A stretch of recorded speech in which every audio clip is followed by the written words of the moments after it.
This tutorial guides you through Point Blue's future San Francisco Bay Tidal Marshes tool, which assesses the impacts of sea level rise on tidal marsh ecosystems and helps guide climate-smart conservation. Given the historic losses of tidal marsh habitat and the future threats from climate change, understanding San Francisco Bay's vulnerabilities to sea level rise is important for both biodiversity conservation and for management of public infrastructure. Coastal marshes provide essential ecosystem services such as water filtration and flood abatement, while also providing important habitat for species of conservation concern. The Future Marshes tool helps us plan conservation to maximize the ecosystem services that coastal marshes provide and ensure that endemic populations of plants and animals persist into the future. The Future Marshes website includes new features such as a more user-friendly, streamlined single map interface, user-controlled data overlays, and site-specific summary report downloads. Projections were also updated using the latest DEM available. All these features will help users visually quantify sea level rise impacts and prioritize areas for conservation. These features will be covered in more depth in these tutorials. First, listen to this tutorial, parts 1 and 2, then click here to learn about the data and models that drive the maps you will see. Let's get started using the tool. Say you are a land manager and you want to know how your marsh might respond to different rates of sea level rise relative to other marshes and what the impacts to birds might be. From the landing page, click the Explore Map button. A new tab in your browser will open with the updated map viewer.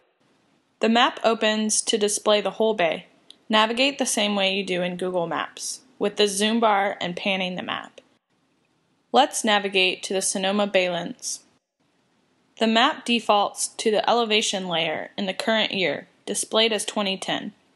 Use the legend on the right to see how the marsh habitats correspond to the elevations determined by the updated DEM. You will also notice that as you move your mouse over the map, the elevation relative to mean high water for a single pixel is displayed here, just under the search bar. For example, dark green represents mid-marsh habitat.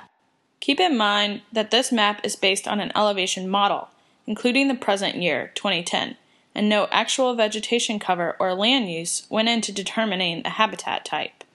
You will notice that diked areas where urban development has occurred still appear with a habitat type.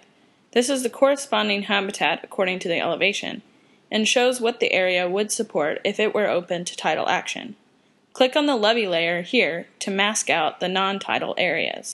Once any of these additional layers are turned on, you can change the opacity. With the levee layer turned on and the opacity at 1, you only see areas that are currently open to tidal action. To reveal the satellite image underneath, reduce the opacity, or zoom all the way in. Other layers you can turn on over top of the modeled layers include major roads. Now you can see where Highway 37 crosses through the restoration. Once you click into any future year, the options for which sea level rise scenario you would like appear. The nonlinear rate of sea level rise is set to 50 centimeters over the next 100 years. To select the higher rate of sea level rise, change to 165 centimeters. Next, select the low or high end of the expected sedimentation, which varies by location. The more suspended sediment available to a marsh, the more resilient it is to sea level rise. As you can see, the entire area is projected to be mid-marsh by 2030.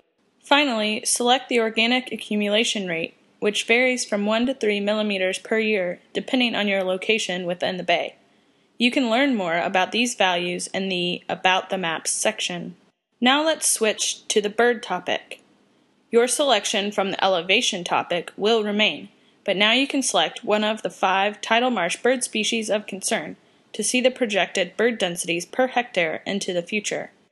The next topic is prioritization, which highlights the areas throughout the bay which are important for maintaining quality habitat and connectivity into the future across all scenarios.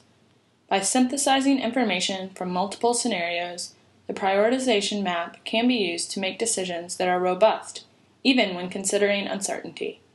The darker areas on the map indicate higher priority areas. Each pixel's rank reflects the importance of the habitat for the 5 indicator species of a healthy tidal marsh ecosystem. You can see that areas with elevations at or near mid-marsh levels are high-priority conservation areas. To show the restoration potential across the landscape, areas are assumed to be open to tidal action in 2010, even those currently behind levees. The rankings for these areas should be compared to one another to help prioritize new restoration. Part 2 of this tutorial goes more in depth on the 3 topics of elevation, birds, and prioritization. One of the new features of the tool are the reports generated for specific marsh sites. Click the Get Report button here, and then click on your marsh site. Another window will open with a PDF report specific to the site, which is defined by the marsh site polygon available as an additional layer on the map. The report summarizes the conservation prioritization, showing the total and per acre conservation value of the site compared to all the other sites within the bay. The report summarizes the habitat changes in acres that result under the 4 different scenarios. You can easily make side-by-side comparisons of the 4 different scenario combinations. To learn more about the reports and how to use them, click the headings within the report, which are embedded links. Part 2 of this tutorial will also cover the reports in more detail. This tutorial has covered the general information on the creation of the updated Future Marshes tool, as well as guiding you through easy navigation of the tool. To continue learning about the topics in the Future Marshes tool, you can listen to Part 2 of this tutorial.